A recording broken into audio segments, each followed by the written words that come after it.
At what age can a child express a preference about where they want to live? This is Tulsa attorney Justin Mosteller with the Worth Law Office, and I'm going to discuss this topic with you for a little bit today.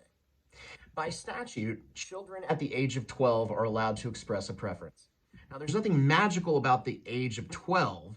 It's just that the courts presume that at 12 years old, a child knows the difference between reality and fantasy, and they should be allowed to express a preference. When they express that preference, it creates a rebuttable presumption that preference is going to be in the best interest of the child. And if you watched any of our other videos about family law, you know that best interest of the child is the determining factor in where a child is going to live in terms of custody during a divorce or paternity case, or even a guardianship case. Every custody case is ultimately going to come down to best interests.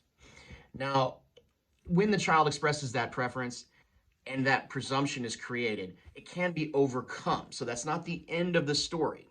And there's also some differences in statute between guardianship and other custody cases as to what age is the right age for that preference to become controlling or at least create the presumption. In the guardianship statutes in the state of Oklahoma, the age is actually 14.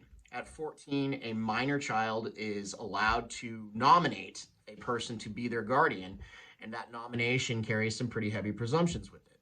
Similarly, in a family law case, so a divorce or a paternity action, a child of 12 years old is allowed to express preference. That's different than a nomination. They're just expressing a preference about where they want to live.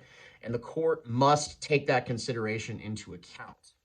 And when making their decision, if the child has expressed a preference and the court goes against that stated preference, there needs to be some reasoning in the order about why the court has decided to disregard the child's stated preference.